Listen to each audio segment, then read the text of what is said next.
while we're waiting, why don't we do a quick around the table introduction?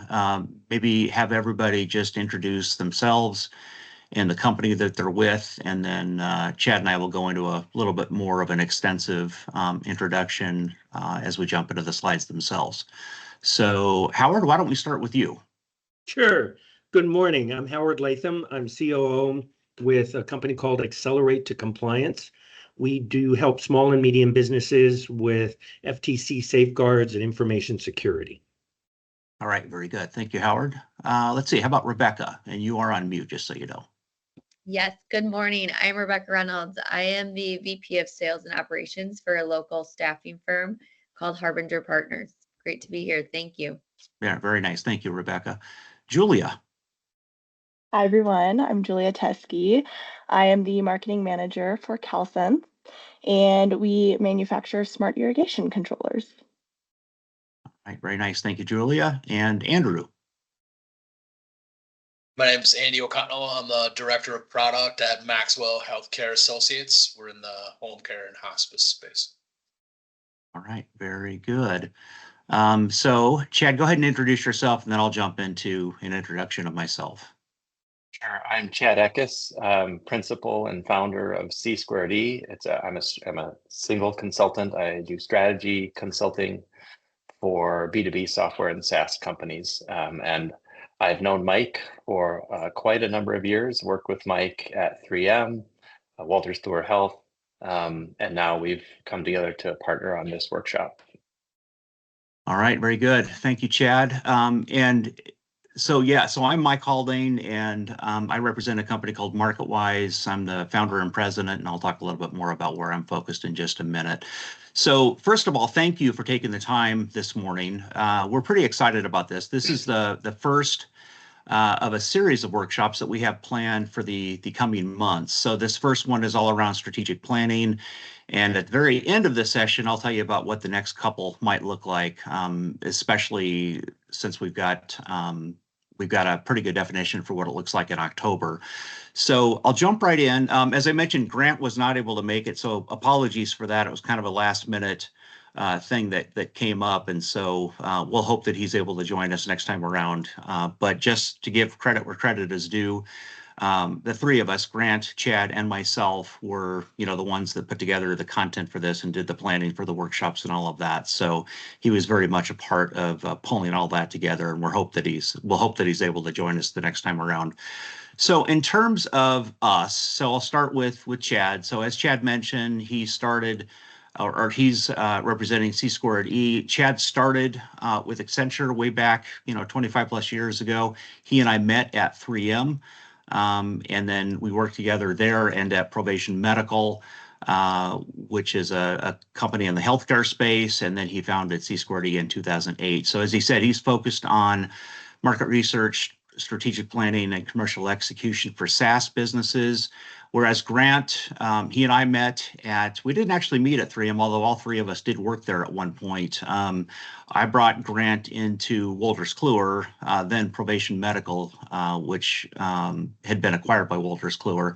But he spent time at 3M, Minute Clinic, Wolters Kluwer, and others. And for the last couple of years, he's been focused on fractional work. So he does fractional CMO type work for companies that are stuck and trying to figure out how to grow. And as I mentioned, I've been doing this for a long time. I don't know, if I look as old as what the numbers suggest here, but don't answer that. But I've been doing this for 35 plus years. I've been in a variety of commercial roles at companies like Maytag and Intel and 3M, and then smaller organizations like Provation, PC Solutions, and CalSense. And I'm focused on market research, strategic planning, and commercial execution for the sake of growth. So the theme that you're probably noticing here is that we're all focused on growth. The strategic planning process, to a very large extent, is focused on growth, and that's largely what we're going to be talking about today.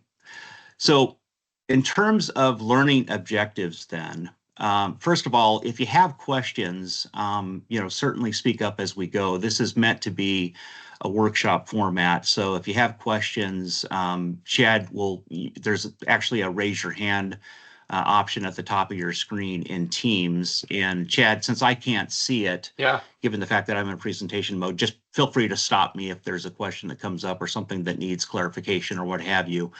But what we're hoping to accomplish today would be an understanding of the strategic planning process, and then a little bit of knowledge around why and how to establish the organization's mission and vision and how that plays in to strategic planning. And then in support of that, understanding objectives and initiatives at that strategic level. We're going to go through all this in detail.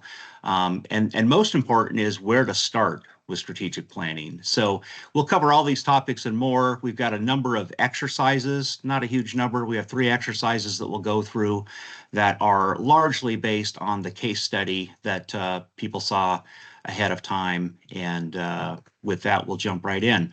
So speaking of exercises, we're going to jump into the first one. Now, there's a couple of ways to get to this. You can either scan the barcode with your phone, and you can do it that way, or you can use the link that I sent out yesterday for Mentimeter and do it that way. But what you're going to see, just so that we're all on the same page here, is a screen that looks like this. It'll be a little bit different on your phone if you do it that way. But what we want you to do is to spend a few minutes answering this question with one-word answers. So what are your biggest concerns about strategic planning? You know, you might say, for example, time, and you would click time and hit submit, and then it'll prompt you to add, you know, another word that would represent concerns that you have about the strategic planning process, and we'll just see what we come up with. So with that, it is 11:09. We'll give you just a few minutes, let's say until 11:12 or 11:13, and then we'll see where we're at. So any questions about how to get to this site or how to do what we just asked you to do? So, yeah, I've got the micro app open on my other screen here. I can see strategic objectives. I can't see the questionnaire. Should I just do the barcode? I mean, the QR code? Yeah, why don't you try that with your phone and see if that works for you? Okay, can you bring the QR code back? Yes.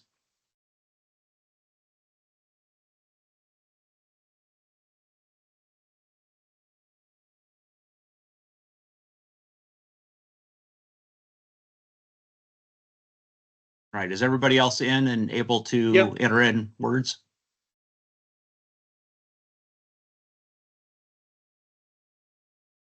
All right.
And by the way, don't hesitate to repeat somebody else's word if you see something that you were thinking as well.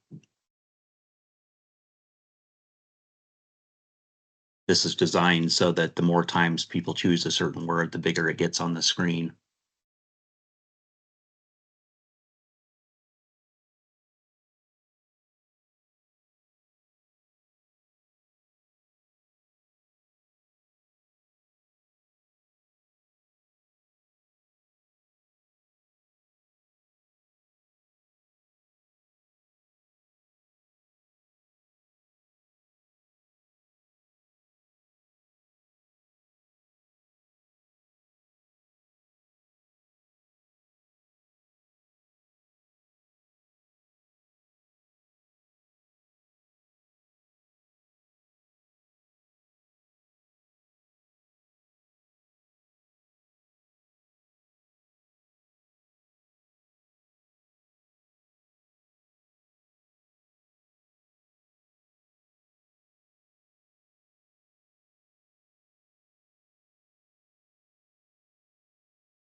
We'll keep going until people are out of words. So let me know when we get to that point.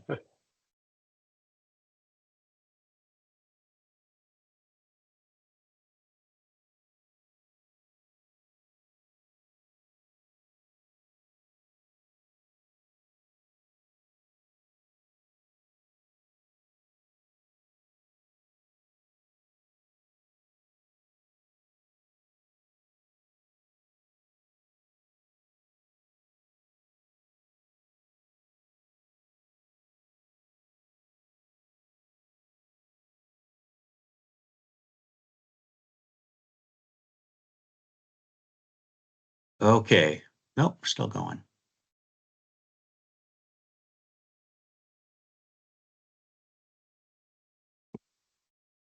Does anyone have anything else that they would like to add before we jump into the discussion?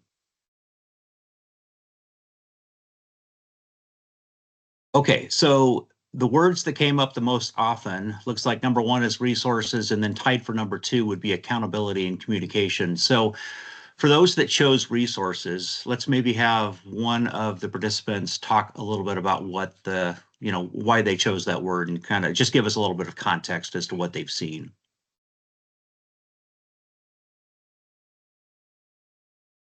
If I could jump in. Sure. When it comes to resources, I mean, I was thinking of everything from budget constraints, and talent resources as well, whether it's retaining talent or even just finding the right person for certain roles. Okay, very good. Thanks, Julia. Anyone else? All right, who'd like to tackle communication?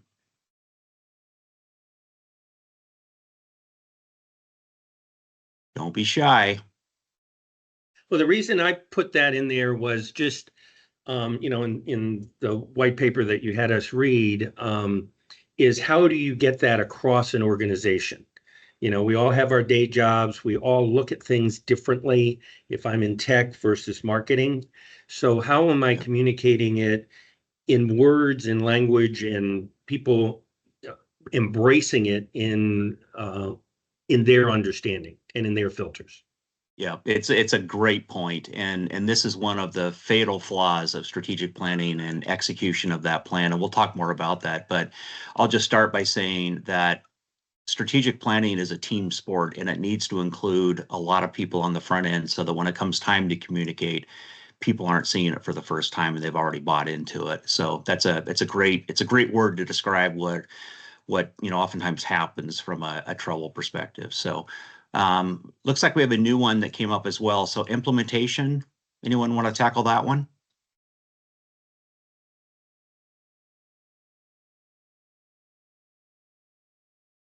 Well, I'll chime in one more time, is that I've been part of planning sessions, the first quarter, fourth quarter, so many times that you walk away with these documents, you've communicated it, and then it goes on the infamous virtual shelf.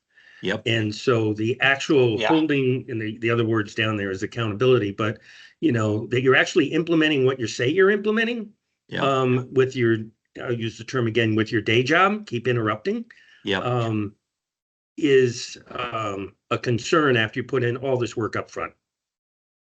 Excellent point. Yeah, I mean, you can kind of see similarities, and I think people are thinking the same things, like implementation, and then I see using it, monitoring it. Those kind of all, I think, are representing the same kind of thing. And then like communication, you could bundle that with clarity.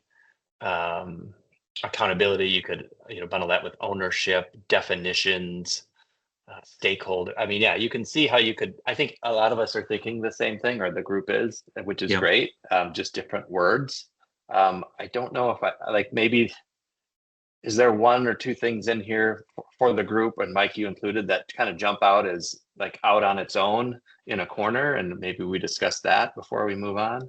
I think we're going to talk about accountability next, but as I look at, there's nothing here that surprises me, and I think to your point, Chad, a lot of it interrelates.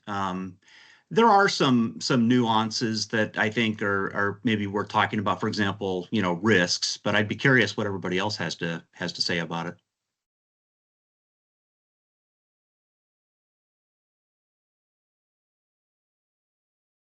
Okay. How about accountability? Who wants to take that one?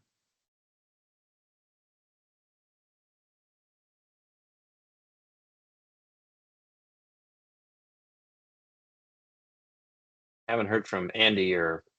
I think accountability, I mean, in any good plan, there's owners of each pieces of it, right? There's responsibilities, who's accountable, who's responsible. And, I think that needs to be clearly defined up front. And then those people need to, whether it's holding themselves accountable, their teams, or just being accountable to the plan, it's without accountability and ownership and feeling like you have influence on something, it's really hard to drive something through to the finish line and to stick to the plan. So Yep, very, very. It's interesting. A lot of what we're talking about is okay. So once you have the plan built, how do you actually execute it? And that's a little bit beyond today's topic, but it's a critical component of making strategy work. In fact, I read a stat just yesterday, in fact, and it was talking about, it was a study that had been done by one of the big consulting firms, and they said that up to 90% of all companies that try to implement strategy fail. And the reasons stated were twofold. The first was that it wasn't clear, and the second was it wasn't doable. It was an unrealistic plan. So lots of reasons behind these words, but we'll be jumping into the start of that today, and then as we talk about workshops that come up in the near term, we'll be jumping into the rest of it as well. So, okay, great. This is a good foundation for us to establish, and with that, I want to thank you for participating and sharing your thoughts.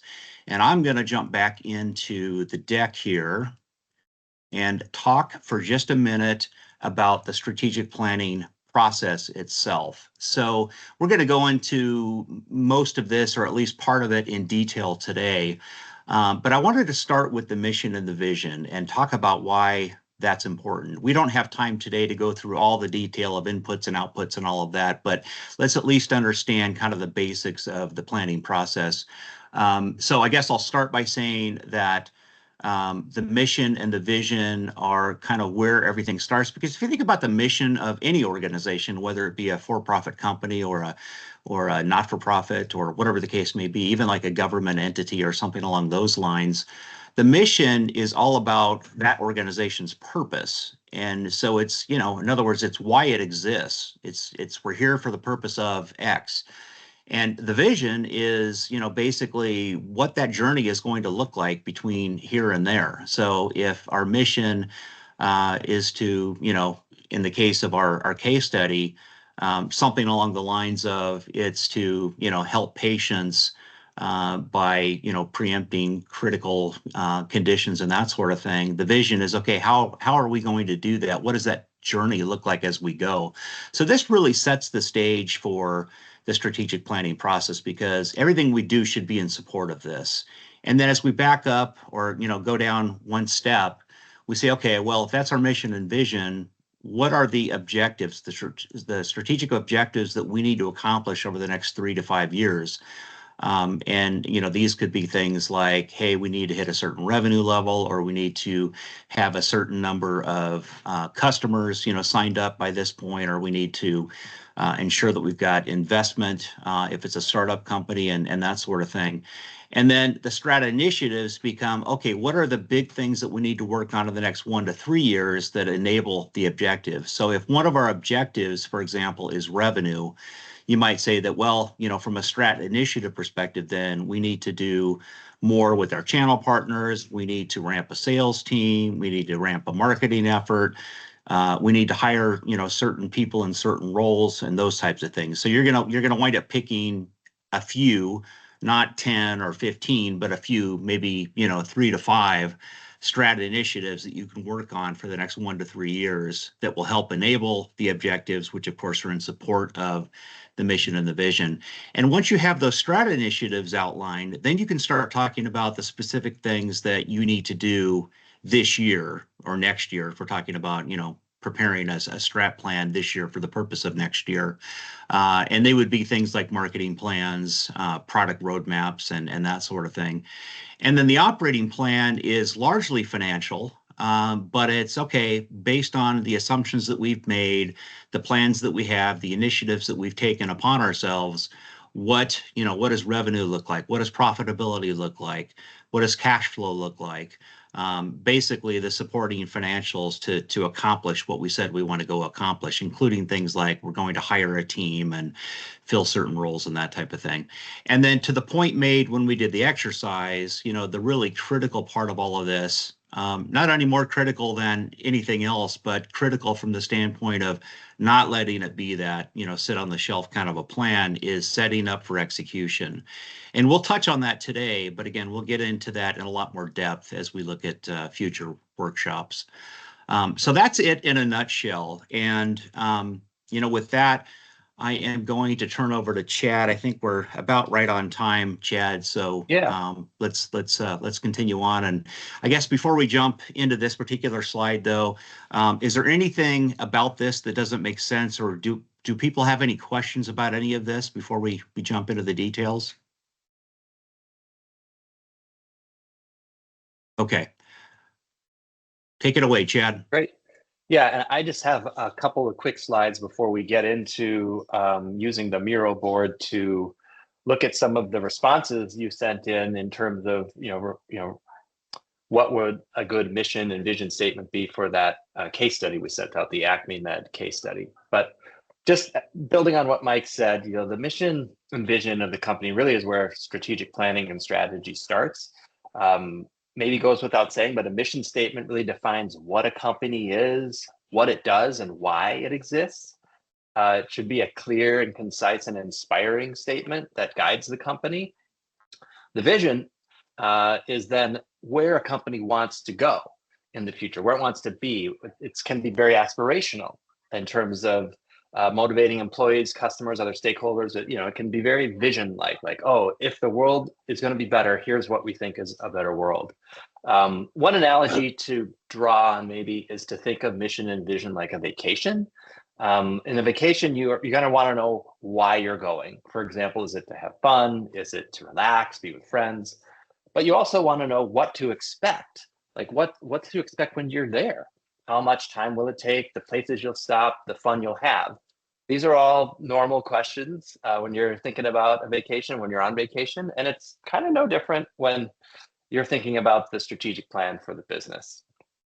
So next slide, Mike, before we get into the Miro board. So this is just an example. Hopefully all of you have heard of Uber. Maybe you've even seen their mission and vision statements. They're pretty tight, right? You can read them there. But again, you can see how they really do cover the what we do and what it looks like in the future. And then this diagram, which we'll continue to fill out during this presentation, it shows you how the mission and vision then sort of lead to those steps in the process, the objectives, the initiatives, and then the annual operating plan. So now I think we'll switch over to the Miro board, and is everybody in the Miro board? I'm in it. I think Mike's in it.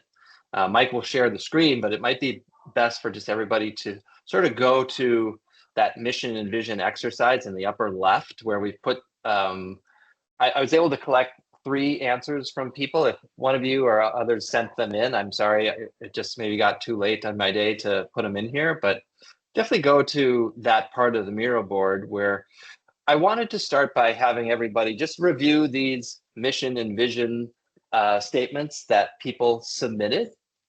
So if you see the mission and vision in the upper left and you scroll down, and actually, if you don't know how to use Miro, you can, you're just using your mouse to scroll up and down and left and right is how that works. If you haven't figured it out, there's a sticky note little button on the far left that you can do to, you can move and click and add a new sticky note. But what I wanted to do, sort of similar with the Menti word cloud, is just have everybody take a quick look, because you'll see yours in there. You'll see the other people from the workshop here that have submitted these ideas. And then I'm going to have some questions for us to sort of dive into. So just take about a minute here to sort of digest everything here under this mission and vision exercise. There's the Chad, mission statements, the vision maybe I can statements. give just a quick demo of how to use this for those that maybe haven't sure. used it before. If Just you a want to couple of watch quick, Mike's screen, watch. yeah. So have to just a flip couple over of to Mike's screen. Yeah, so just a couple of quick things. As Chad said, to start a new sticky note, you just move over to the left here and you click on sticky note, and then it, basically you just put it wherever you want and type whatever you want. So that's how that works. If you use the mouse wheel, you can go up and down in size so that you can read it better, or there's a plus and minus to size the screen down below in the upper right-hand corner as well. If you click on and hold down your right key, you can move the screen around. And so that's pretty handy as well if you want to get over to this area, for example. So anyway, that's just a quick demo of how this all works. And if you're using a Mac like I am, you use 2 fingers on the mouse pad to drag up and down. And then of course I'm not really sure. I'm not really sure how to make it bigger or smaller. Oh, if you pinch or stretch your 2 fingers on a Mac mouse pad, then that makes it bigger and smaller. I should have known that. But anyway, So just maybe people have already taken a look here while we got through the examples and people have seen what's out there. What I wanted to ask first was, if you look at the mission statements, the first 3 there, I'm curious what people like about these mission statements. What are some good aspects of these mission statements? Again, we have 3 examples here. So if you want to raise your hand and tell us about why yours is a good example, by all means do it. But maybe just kind of look at all 3 of them and say, what's good about these? How are they good mission statements? And if nobody volunteers, I am going to cold call somebody. Well, the one that you showed us from Uber, Chad, was it's like 1 sentence. It's really short. That I like that a lot. I think that's great. So the 2 on the top are kind of more concise and to the point. And like I said, obviously you can have an effective mission statement with 1 sentence, as demonstrated by Ubers. So I guess I tend to like that. The shorter and more concise. And just side note, the bottom long one was mine, so I like the other 2 shorter ones better. It's all good, Andy. It's all good. Yeah, I really like think that top left Go ahead. one is just very to the point and very specific too of what they're doing. Where I think, and we'll get into the mission too, that one ends up being more forward thinking of what's possible. But as far as mission, yeah, I really like that first, that top left one.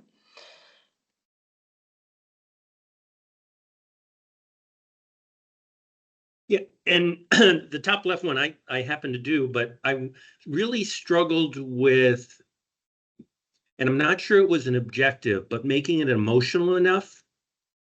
It's still very black and white, and I think in one phrase you guys used, "Hey, why am I getting up on a Monday morning?" And so I do like it because it was concise and but I didn't know whether it had enough feeling. Is that a right word to put into that? Where you guys sure. look at good mission statements versus better mission statements. I mean, again, if I were to, maybe take pieces of the 3 submissions here and then think about, some that I wrote down as well. Like the emotional piece, Howard, might be in that one to the right, which is to revolutionize, right? Like maybe that's a really galvanizing and call to action kind of word. Because in these statements, words definitely matter, right? Especially if they are going to be a very short statement. But things like revolutionize, innovative, thinking back to the founders of Acmemed, Michelle and Charles, right? They probably founded it with some sort of grand idea that they could really change the way patients get improved healthcare because of this early detection. And I don't want to monopolize here, but where the mission statement talks about parts of the solution, like data-driven early detection. Those can be impactful if those are really key components of what the company is delivering. Because again, the mission is about what we're delivering, what we're trying to accomplish, what we do. Those can be good aspects as well. It's a very delicate balancing act in terms of terseness and conciseness, and also trying to hit on key things. So I think this is actually turns out to be really 3 great submissions, because you do, I mean, Andy, yours is very good too, right? It covers a lot of the bases. So maybe it isn't as concise as Uber's, but I've certainly seen mission statements from companies that are probably this length. Mike, you'd probably agree. Yep. Is there anything? Oh, go ahead, Mike. No, I was just going to say I liked your idea of taking the best, of all 3 and coming up with a 4th. And I do agree that there needs to be an emotional and empathetic component to it when you're talking about something in healthcare, especially because remember, the mission is shared not just internally, but it's shared with partners, customers, anybody that cares to read it on the outside of the organization as well.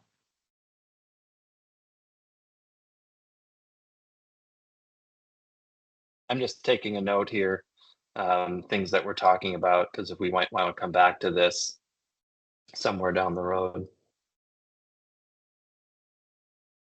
If anybody, wants to put a sticky note out here on this mission part of the board and just, type something that they think could be added as like a key word in the mission statement. Again, revolutionize is a great word. Improve. I think that's a key word as well. Like these key verbs, I think really make an impact in the mission and vision statement. Maybe let's just in the interest of time, if we could go down to the vision statements, which are, if you just go below, just kind of scroll down the board, you can see my cursor probably hanging out here and circling things.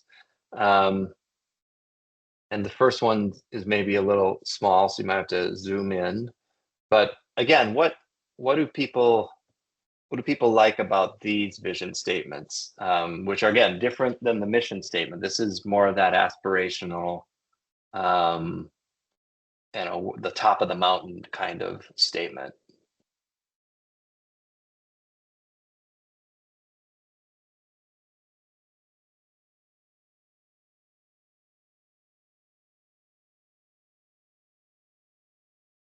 I'll give somebody 10 seconds to volunteer. Otherwise, I'm going to cold call somebody.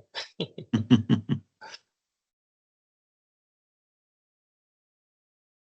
right. Andy. Well, sorry, Chad. What's your question? Oh, what do we like about these vision statements? What are things to pull out across all 3, or one in particular that are based on our definition of vision statements? What do you like about them? One of the things that I was thinking about on the one that I created is the top left one, coincidentally, is just like improving the quality of life for us all. So like at the end, like I wanted to try to put in like, what is the value to like the community at large, right? Or society kind of in general. Like how is this, beneficial for everybody? I don't know. That's kind of, I wanted to make sure that number one, to make it relevant for everybody, right? Not just for the people that have respiratory illness or, the target market for this, but like how is helping them help us all? Anyways, that's, and maybe that's too big for a vision statement to try to, go beyond your kind of target audience or the folks that you're, trying to impact. I don't know, I guess that's what I was kind of trying to capture there with that. So. Yeah, I think that's great. Your that particular example is again has a pretty powerful word, like transformation of respiratory healthcare and cure communities. I think that's like I'm picking up on what you were getting at there with your explanation. Like it's maybe beyond just the patients who are afflicted or could be afflicted with respiratory illnesses, but the lives that are impacted by those around them are also impacted. I mean, that's really cool. I mean, that's a perspective that I don't think a lot of companies necessarily take, in terms of, again, bettering not just their customer, but their customers' community. So that's really great. Thanks for sharing that.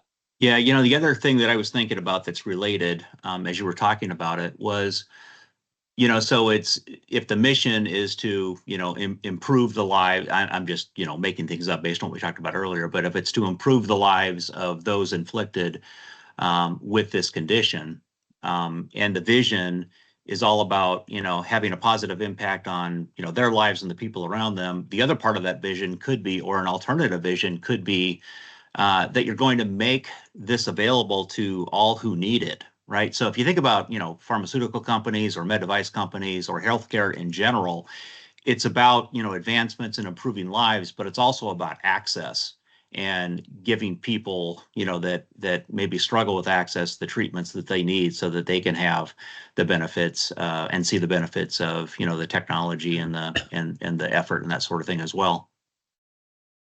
So with that, you know, and I look at this versus the mission statements. I mean, even the bottom one here on the vision, I mean, it's emotional, it's impactful, and we're changing the world. I'm still confused on the difference between, even Mike, with your comments there, the difference between a mission and a vision. They're blurring for me, and I don't know, it's probably my filter causing problems, but I'm not getting the difference and the importance of the difference.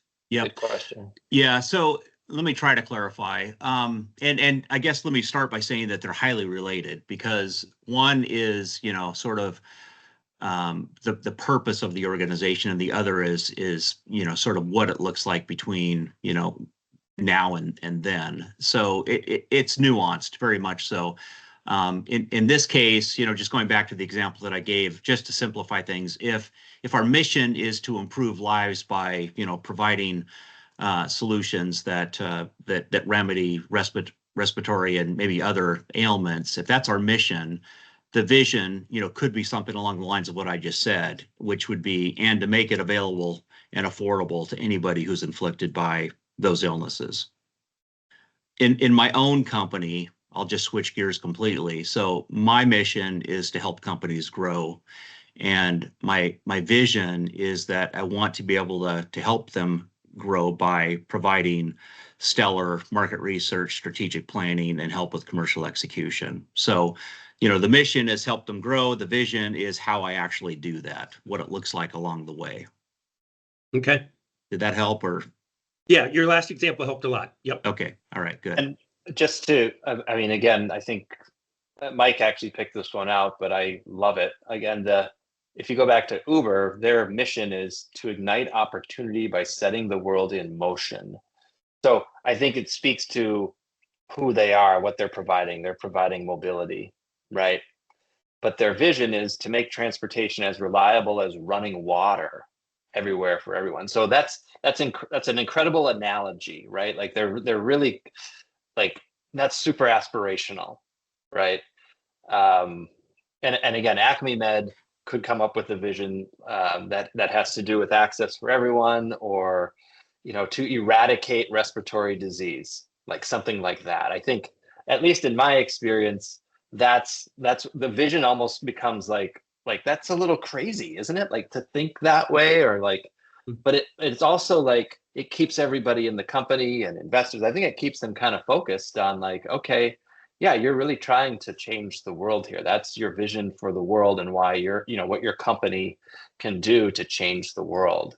So I think, and all these submissions that everybody has put together are great, because I think everybody's coming at this from different experiences and different lenses. But that's how I've always counseled my clients, is, you know, that mission can be a little less aspirational, maybe even boring, whereas the vision is like, okay, think big. Like, if you are wildly successful, then what's that look like? right? And again, for Uber, it's like transportation is reliable as running water. Wow, that's aspirational, right? Can you even envision that in our lifetime? Maybe, maybe not. But that's the type of company they want to be, like a really progressive, aggressive, innovative company. So it checks a lot of boxes for them, probably, in terms of that short vision statement. But any other comments or thoughts on how these vision statements resonate with you? I'm stuck on the length of the Yep. Uber examples that you guys sent out, or those are really good and impactful in a simple sentence. So, where would your suggestion be, or kind of guidance be, in terms of, like, I guess just in terms of length of a mission and vision statement? If you get a couple sentences like the ones I submitted were much longer, would your suggestion be to go back and try to be more concise with it? Is it more impactful, more memorable when it's shorter, more concise, or do you need to pack in, or is it more than acceptable to just pack in the detail Yeah. on some of the stuff that I did? Mike, can I just respond to that first? Sure. Yep. I mean, I think it, like anything, it always depends. I actually think that Uber's mission and vision were probably different and longer when they were a startup. I'm just guessing, because everybody now knows who Uber is. They have investors, they've got customers, they've got employees, contractors. So as they've grown in importance and size, they've probably refined those statements to be a little bit more condensed, but because most people know who Uber is. So in some ways, it's a little bit of marketing as well. When you're a startup like Acme Med, I think a short statement is fine, but are you really able to, if nobody knows you, you're a startup, your customers don't know you, your employees or your future employees who you're trying to recruit don't really know you, you might need to be a little bit more descriptive. And again, that mission statement might be, however long it might be, whether it's, a short paragraph or a couple of sentences. I think you just need to land on what's right so that you can communicate to all your constituents effectively. That's what I think to that, Andy. That's an interesting perspective. Like, they had an evolving kind of mission statement as they became more. That makes sense. That makes sense to me. And with that said, Chad, like, how? I mean, I feel like changing your mission statement, vision statement year after year is probably not. You want something to rally behind, right? So that everybody kind of knows what it is. They remember it. That's their, I don't want to say the North Star, but that's what they're pointing everything to, right? So, like, what is an acceptable or appropriate cadence for, I'll say, updating instead of changing, probably, because it's probably more of an update than a change, right? So what's the appropriate time frame to change something like that? Acceptable. I get lots of opinions. I'm sure they're out there, but I think, revisiting it every year is certainly merited. Like, a lot can change in a year.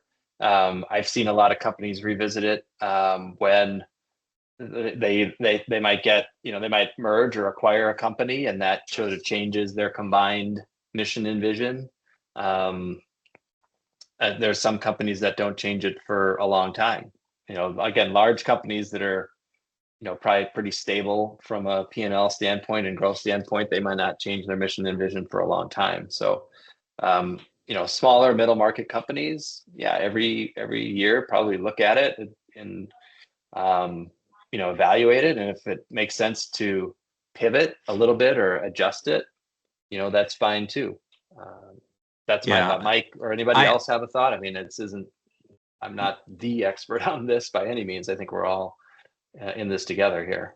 I don't think there's a right answer. I think that evolution is probably the right way to think about the mission and the vision statement. What I would say is that the comment earlier that was made about, a lot of this depends on kind of how well the company is known. And, I mean, this is kind of an extension or maybe a foray into the discussion around brand.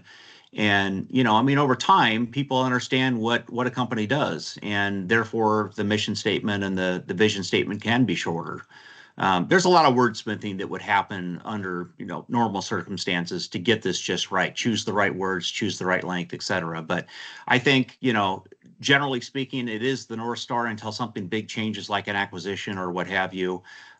It's going to be less of a North Star for a startup company because they may be trying to figure out exactly where they're going to go based on demand in the market and that sort of thing. Thanks. Let's all scroll down to the last part of this mission and vision exercise and discussion. This has been wonderful, by the way.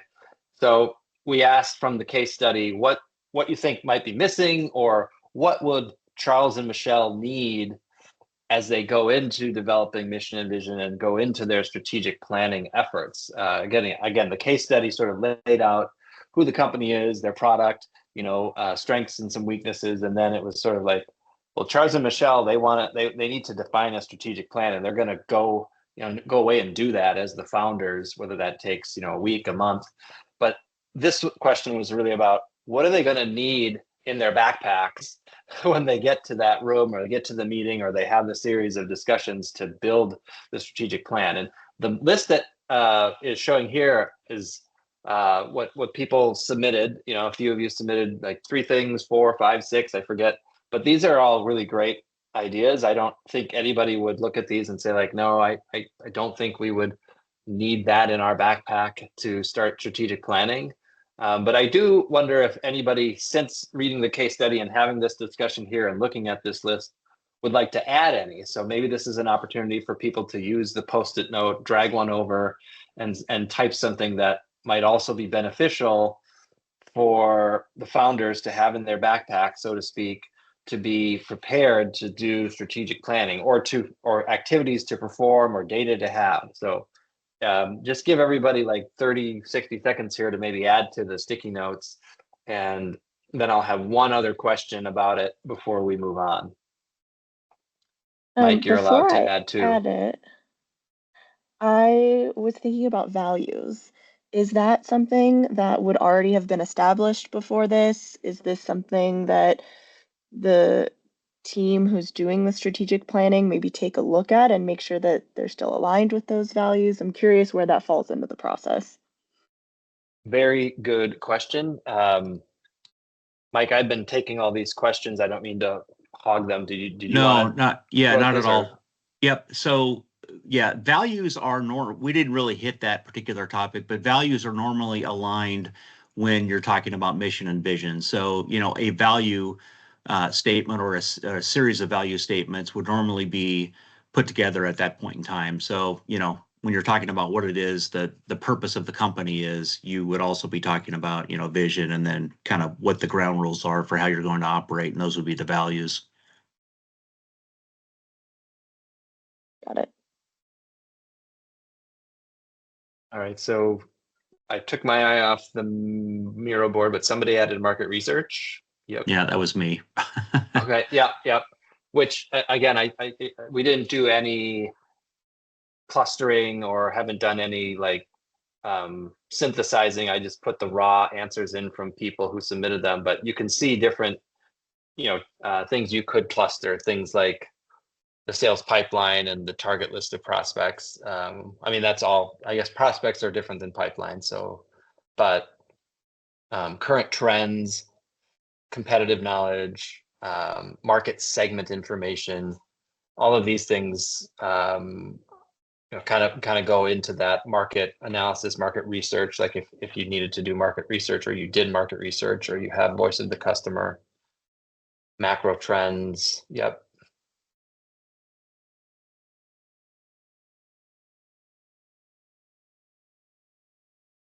I'm just taking notes for some of the things that you just mentioned, Chad. Yep. The VC side of things, since this is a company that has some money but will probably run out. I think the case study said they would be looking to raise investment in 12 to 18 months, if I recall. Yep. So my question, again, we could probably sit here for 5 minutes, 10 minutes and build a pretty big list. What does that imply then about the strategic planning process and developing mission and vision. Like if there's all of these things that need to be in the backpack, what does that imply? Do I want to talk about that? It's a lot of work. Precisely. Yeah. And we saw that in the Miro, or we saw that in the Menti word cloud, right? Like concerns people have about strategic planning was, effort, time, resources. Yeah, I mean, and this is just, what you bring to the table, right? And some of these things may be very available, like the sales pipeline, the target list of prospects. Maybe that's already been identified. The business has been accumulating that. But SWOT analysis, maybe not. Macro trends, what level of detail do you need in competitive knowledge, competitive analysis? Again, I think Mike and I have worked on some strategic plans before at 3M, and I definitely recall a good chunk of time around this time of year where I was pulling or Mike was pulling, and building some of essentially the data to support the strategic plan, like the competitive landscape, like SWOT, like market segment analysis. So again, working at a company like 3M, we had a good amount of resources, and we were certainly tasked with doing these activities and bringing them to the strategic planning meetings. But smaller companies like Acme Med probably don't have those resources. So I think the message here is you got to pick and choose what are the most important things to have at your disposal and to do in advance of or during strategic planning, so that when you have that strategic plan, you feel confident that it's underpinned with good data. Yeah. Mike, And do you have anything else to say about that? Yeah, I think the other point that we sort of made earlier and that we'll hit a little bit harder here in a little bit is that this is a team sport. First of all, I've done strategic planning at 3M and a lot of other companies since that time, and this is a 3 to 4 month process that happens in the fall or even late summer and continues through to the point of the holidays, and then the idea would be that we're ready to hit the ground running come January 1st. But it shouldn't just be one person or two people pulling this together. It should be a cross-functional team with everybody having roles and responsibilities, so that workload doesn't fall on just one person, but also so that you get perspectives of the cross-functional team, which make for a better plan, but also a better accepted plan because it was built by a number of people. And just, I guess, by way of a statistic, so there was a study done by Bain that talks about rigorous strategic planning and the benefit that has. And the number that they came up with was that companies that did this well were 70% more likely to be among the fastest growing companies in their industry. So yes, it's work. Yes, it requires, discipline and structure and accountability and all those things. But, the payoff is there as well. So and hopefully, over the course of this workshop and the next one that we're going to do, we're going to take some of the mystery out of this and make it not quite as scary as it might look at this point in time. It's really, once you understand the tools and the structure and kind of the timeline associated with it and how to do this well, it's a fun activity, and it really does give you great results if it's done in the way that it's designed. So we're ready, I think, to move on to the next aspect of the workshop. It'll be another interactive activity here on the Miro board. But before we sort of leave mission and vision in the rearview mirror for our session today, does anybody have any final comments or questions?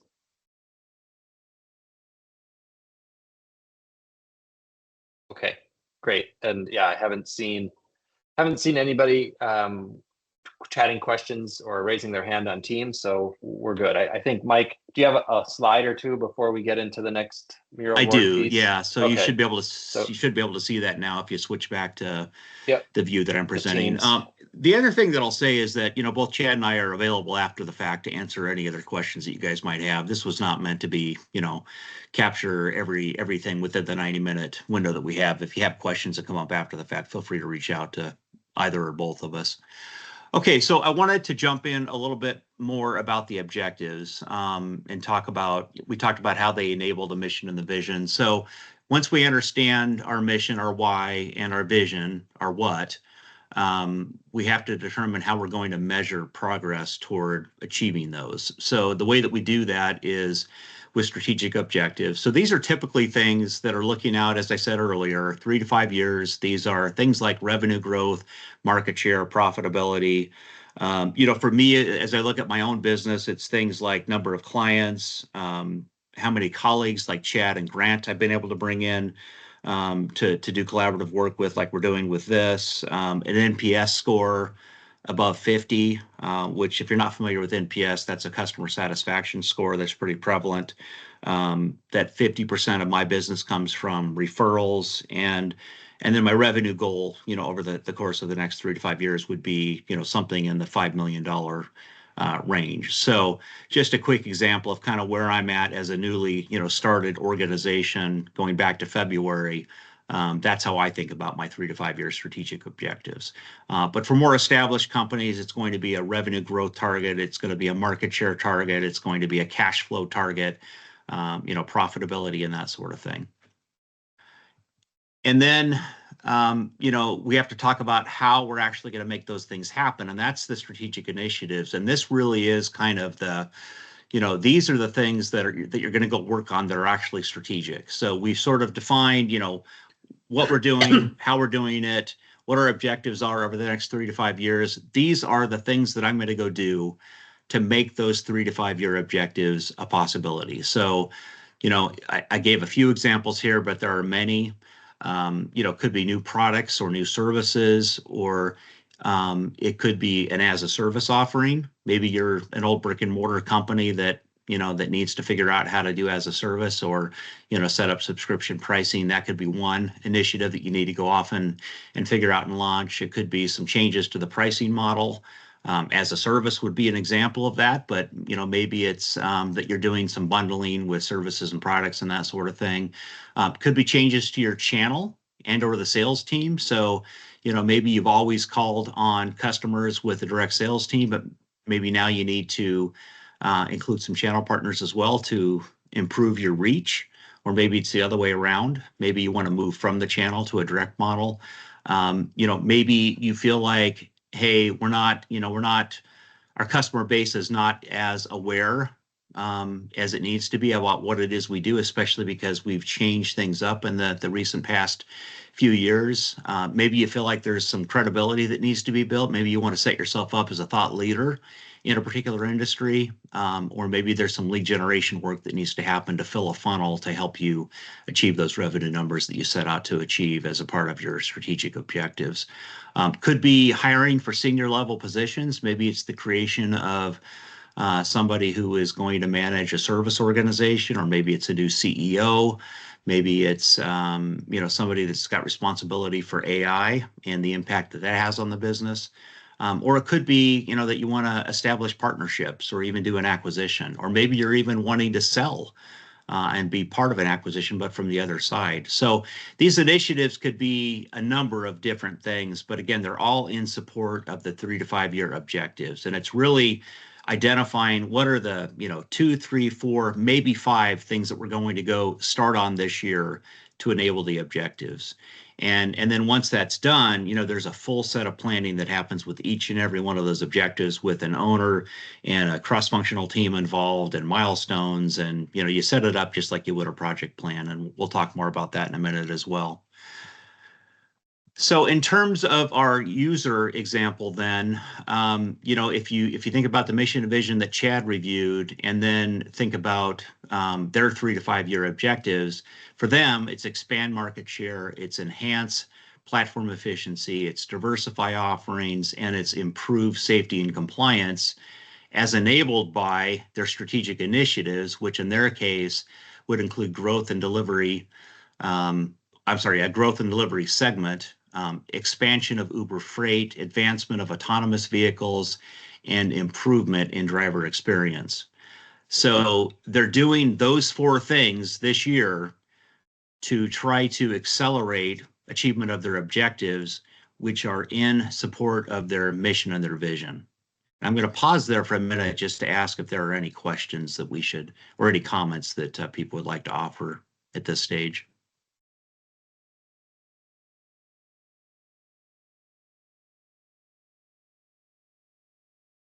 Okay, with that, we will jump back into Miro. And so I'm going to go back there, and we are going to jump to the middle section. So here we are going to talk about strategic objectives. And actually, are we going to do just we're going to do that and the initiative. So we'll start with the objectives. So people have provided some input here, but let's give us, how are we doing on time? We've got just about 10 minutes. A little behind maybe, but yeah. So let's maybe take 3 minutes to brainstorm with Post-it notes, any new ideas that you have for strategic objectives, and then we'll talk about those plus what are already here, and we'll determine what we like and don't like. So it's 12:03 now. Let's go till 12:06 Central Time.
Are we feeling good about what we have here, or do people need a couple of more minutes?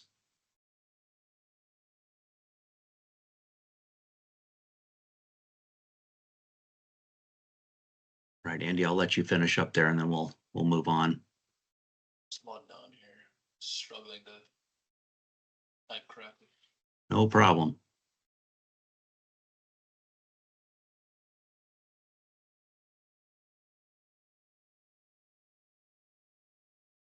Okay, so what do people think about what we have so far for objectives?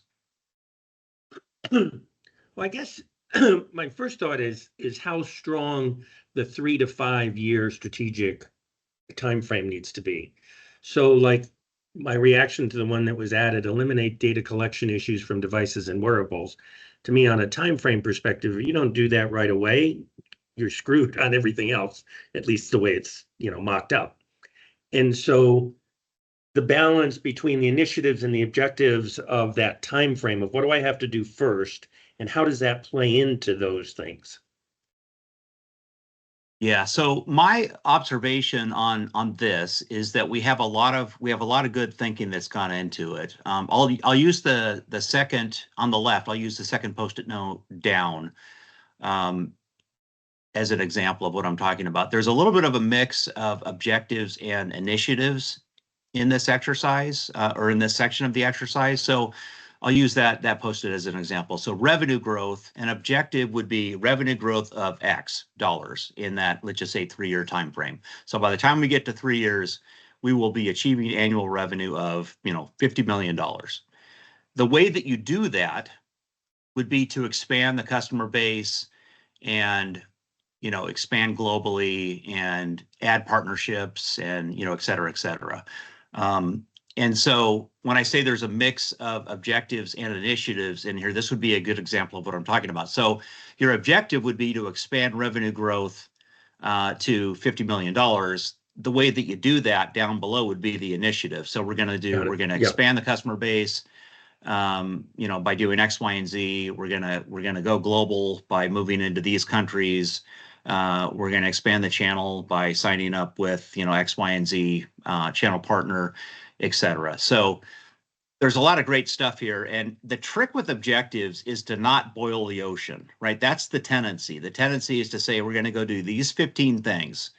And the problem with that is that then you're not focused on anything because you're trying to accomplish way too much. And so if you can boil the objectives down to 3 to 5, no more than 5 objectives over that 3 to 5 year horizon, that's what you can actually put action plans around.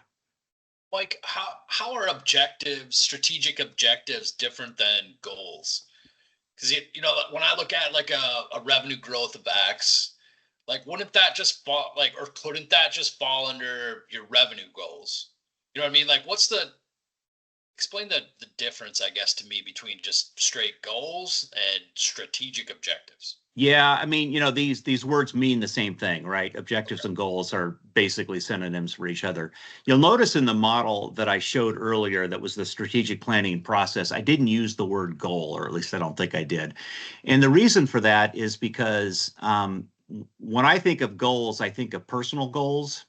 But really, I mean, that's just the way I happen to think about things. What we're talking about here is what are the big things that we need to achieve to start to satisfy the mission and vision over the course of the next 3 to 5 years. It can only be 3 to 5 things. So it's going to be something around revenue, customer acquisition, like number of customers, market share. It's those big things that demonstrate that we're succeeding in accomplishing our mission and vision. And then the strategic initiatives become, what are the things that I need to do this year, or at least starting this year, that get us to those objectives? So if I have a revenue goal of $50 million, okay, what are the things that I need to do to make sure that happens? In fact, just for the sake of time, let's do this. Let's go down to, did we have a section on? Yeah, I guess it's over to the right. If we assume for just a minute that let's just work on one objective just to sort of highlight this point. Let's say that our revenue goal for 3 to 5 years out is $50 million. We know that we're at 0 today. So the question becomes, what are the 3 to 5 things that I need to go do, that we need to go do as a startup company? The big things, the swinging for the park things, or for the fence things. What are the 3 to 5 things that I need to do to enable $50 million in revenue? And it could be things like, I need to expand my product portfolio. I need to get the first 50 customers. I need to get through an FDA approval process. I mean, it could be things like that, right? The big swing things that I need to go do starting this year to make that a possibility in 3 to 5 years from now. So why don't we talk about what that might look like? So the objective is $50 million in revenue. What are the things that we need to do today to make that happen?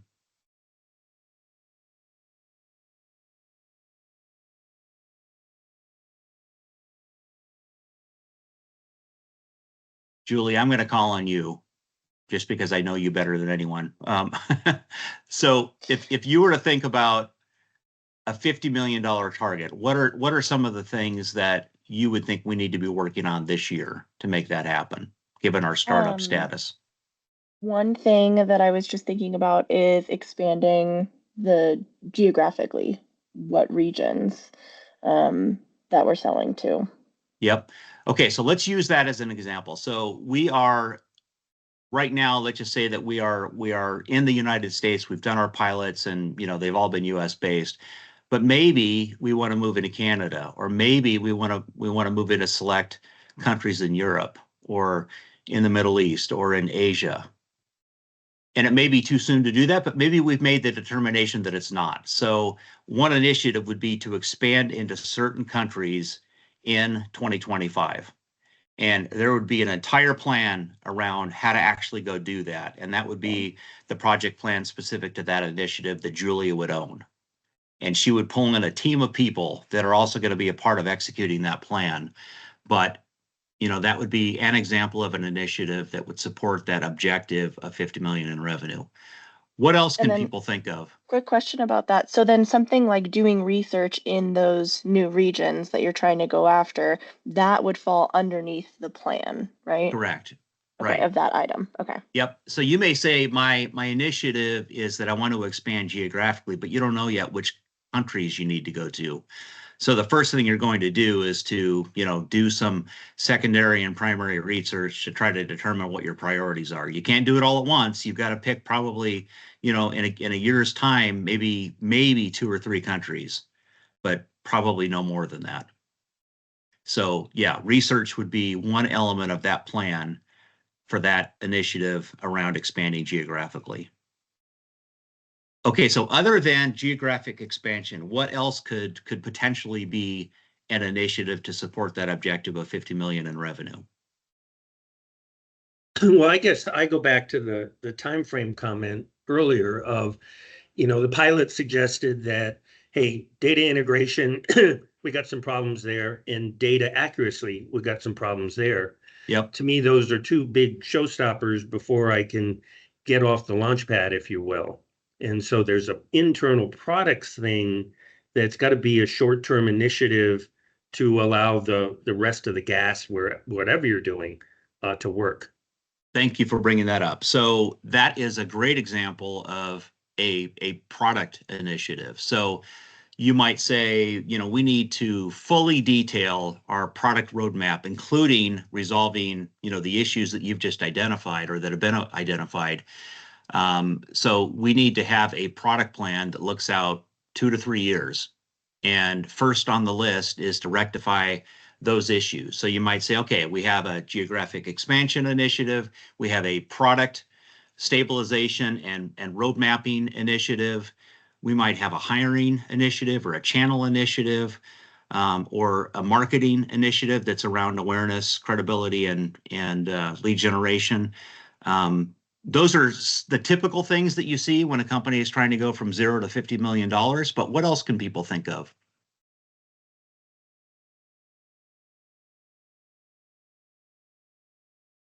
One thing that I had on my list was the organizational structure. So looking at the roles that you have, what your org chart would look like to achieve these goals. Do you have the right people in the right roles?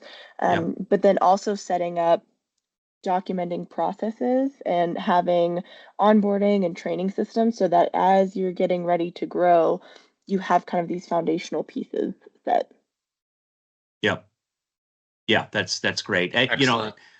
Depending on where you are as an organization, this could be a variety of things. But again, you want to limit it to 3 to 5 and not try to boil the ocean. So, okay, we are out of time for this. But again, I can stay, and I'm assuming Chad can probably stay for some time after the fact to answer additional questions or have further discussion. But let's move back to the slides, and we'll do a few few more here, and then we'll do some wrap up, and then we can talk about next steps and that type of thing. So I want to talk a little bit about the annual operating plan and what that is. So I mentioned it when I went through the process of strategic planning earlier. But the operating plan is, again, it's mostly financial, and it has all sorts of assumptions associated with it, but it's to map out, revenue forecast, the development initiatives and what those are going to cost, who you're going to hire, to Julia's point.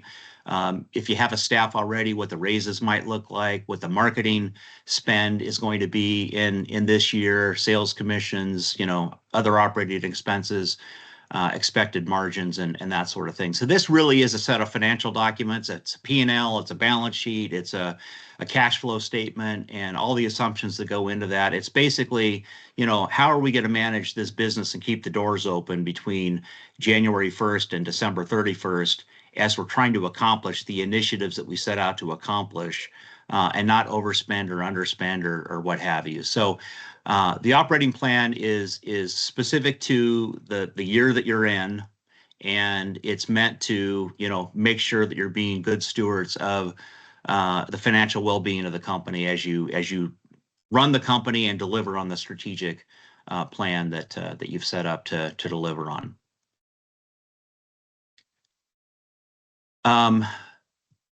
Chad, I'm sorry. No. I went- I was just gonna add one thing to what you were saying there, and that is, my guess is that everybody on this call has been involved in this sort of activity before, because we're all leaders and we're part of businesses. And this is something that I think most businesses do, even, particularly startups, is, you need to budget. You need to figure out, what I'm going to generate on the top line, what my expenses will be, and what I think I'm going to hit from a profitability standpoint. So this is where I think a lot of businesses, unfortunately, this is where they start strategic planning. They don't actually do the other steps and activities to think about where they want to go longer term. What is their vision and mission? And I think everybody gets wrapped around, this process, like, oh, we got to do the budget for next year. And that's like also a pretty heavy lift at a lot of companies, and rightly so, because you're trying to figure out, all the things we were talking about with, if we're going to fund different initiatives, we've got to figure out where that money is going to come from. But I just wanted to add that, because in my experience, this is where a lot of people think strategic planning starts, is the 12-month P&L, or maybe it's, maybe they'll do a 3-year P&L. But I think that's a misnomer. Like, the strategic plan really does include these other activities and thought exercises that we've been talking about today. Yeah, because at this point you're starting to get pretty tactical and pretty specific. So you've missed the entirety of, what are we all about? What are we trying to accomplish over, a period of years, et cetera. So Chad, I'll let you take it from here. Yeah, the only piece that I'd quickly add on that is, especially in the startup environment, Acme Med, we gave them a gimme there that says, hey, I've got cash for 18 months. And, Yep. That's a huge gimme. Yep. Okay, I can go into strategic planning because I know I have investment dollars. There is some circular logic that happens because of money raised, especially on the startup. And so just understand, you shouldn't start with budgets, but to figure out what you could actually do on your strategy of having that funded, unless you already have that gimme, there is some circular that they have to go in parallel. Yeah, completely agree. And what I would say is that, without a good strategy and a good story to tell behind that strategy, it's going to be really hard to get that 18 months of funding in the first place. Right. So we're making a huge assumption, a huge leap in logic that, they told a really good story to get to the point where, they were able to get that funding, or somebody was just infinitely wealthy and they had a good idea and they wanted to just, put a bunch of money in. Could have been one of the founders or somebody's family member or what have you, but that doesn't happen every day. So we have to assume that story needed to be there. Cool. All right, I think just 3 or 4 more slides to go here. I'm trying to remember, might be 4, but I will try to get through them so that we can have a little time for wrap up and last minute Q&A. And I can stay on for a few minutes after 12:30 Central as well. So Mike already kind of hit on this on the previous slide when teams are creating their operating plan and their business plan for the next year, there's a lot of assumptions that are going to be made. That goes without saying, because you're forecasting, you're trying to figure out what's going to happen. Hopefully those assumptions, are all going to be good and perfect, but usually they won't all come to fruition, or things will go differently than you expect. And so the recommendation here is that the leadership team documents all the assumptions being made. So don't just make them and say, oh, we talked about that. Make an effort to document them, whether that's in the Excel model or on some other supplementary document, but just make sure the team and leadership is on the same page with what assumptions are we making that went into this plan. And a lot of that assumption making is going to be based on data that's already available, whether that's financial data or that research data that the team already had at their beck and call, or it might be research that you're planning to do and you have to make an assumption based on what you think you're going to get out of that research. And you might have to keep doing research throughout the year or keep validating those assumptions. And I think that's the other point we would want to make here, is that it's not a set it and forget it with your assumptions and your plan. It's really something you'll want to continue to vet and revisit throughout the year. Not just, are we meeting our numbers, but, are we seeing these assumptions bear out, right? So again, I think the key here is document your assumptions, continue to monitor, and, if you need to do more research to, understand whether those assumptions are coming true or not, then definitely go do that.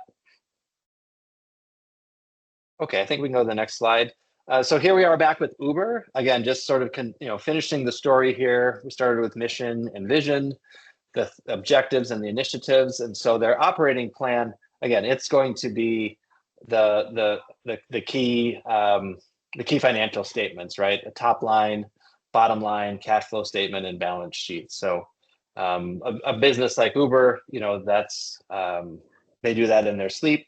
Startups, that might be a new thing for them to model out all three of the standard financial statements. But certainly the P&L and the balance sheet are important, and then cash flow is very important for a 13-month or even a month-by-month cash flow statement, because they need to know where that cash is going and what's coming in. Next slide, I guess.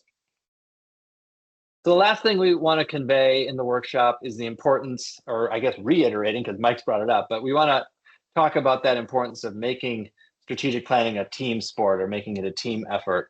Mike and I and Grant, we found that involving all functional areas of the business leads to better strategic and operating plans.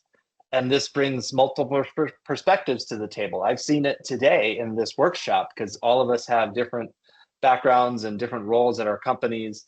And you can just see the cool ideas that are percolating and getting those different perspectives. And you need that in strategic planning, even if it's, again, the small startup and you have, the two founders. But in our experience with larger businesses, it's going to be a good group of people, and they'll come from the different functions, finance, ops, etc. And I think, as we talked earlier when we had the word cloud, this involvement early on lends itself to then that accountability from departmental leaders and others on the team, because they had a stake and they had a part in developing the plan. Now they are going to take ownership of it because they really have more belief in it. They have more confidence in it. And then that in turn will likely cascade down to their team members and their team members, because again, there's been buy-in at the top, buy-in at all top levels of the organization. And then that certainly should carry down to other layers of the organization. Lastly, last slide. Well, this is not necessarily a tool that everyone would use, but Mike and I and Grant, again, we believe that there's value in developing project plans, work plans across multiple weeks, if not months, if not the whole year. This involves, identifying those key activities, people who are responsible and accountable, start and end dates. It's just great to have these plans in place when you start the year so that you can start to measure and monitor progress. Again, in the startup, this would probably fall on the CEO or one of the people in the executive leadership team. Bigger companies, it might fall to like a chief of staff or a program manager or who knows, right? But the objective here, the point is that it does make sense. It can make sense to make the operating plan like a project, right? So that, again, you define who's responsible, you have goals, and you can measure that progress, whether that's, weekly, bi-weekly, quarterly meetings, and you can pull up the plan, not just the financial plan, but you can pull up that initiative plan that says, oh yeah, we're going to do for this strategic initiative, we're going to accomplish this between, during Q1, and then the next quarter, we're going to do this. And, just making sure that everybody's on task and we're still marching to meet those goals. And just for clarity, when we talked about the strategic initiatives and how each of them would have their own set of activity, the idea would be that you would have a plan like this for each of the initiatives that you've decided to pursue for a given year. All right, so in summary, as we talked about, planning starts with the mission and vision, the why and the what, or the how we're going to accomplish the things that we've set out to accomplish. The objectives come next, and these are the things that enable the mission and the vision. Those are supported by the strategic initiatives, which we've talked about with some pretty good length. These are the things that need to happen this year, or if you're planning for next year, what needs to happen next year to enable progress toward those objectives. So again, back to our example of 50 million in revenue, what are the 3 to 5 things that we need to do from a strategic initiative standpoint to make that happen over the next several years? And then the operating plan is the final step. It's the mechanics of what's happening this year. What's our revenue? What are our costs? What does our cash flow look like? Who are we hiring? What's that going to cost? What's our cost of goods, et cetera, et cetera. So as we alluded to earlier, this is, sort of the setup for the plan. And then back to the comment that was made early in this workshop about you can't just put it on the shelf and look at it again in 12 months. You have to actually execute it. As it turns out, that's what our next workshop is all about. So we have not announced this publicly yet, but we will be in the next week or so. But we do have a workshop called Executing to Win on the 22nd of October, same time frame as today. We'll do it the same way with teams, and certainly we would invite all of you to join that as well. In the meantime, what we've done is we have assembled a set of tools for the strategic planning process. So there's a slide for mission, vision, and values, and for prior year strat, and for situation analysis and SWOT. And there's a bunch more in this deck. I'm going to send all of those to you as well later today. So, these are things that you can be thinking about in terms of what needs to be sort of thought about, and, which tools should we utilize in our particular situation. And then we'll talk about execution in the next workshop. So that's where we'll leave things, unless there are questions or unless there are folks that want to stay over and discuss further or make comments or what have you. So for those that can't stay or don't want to stay, thank you again for taking the time today.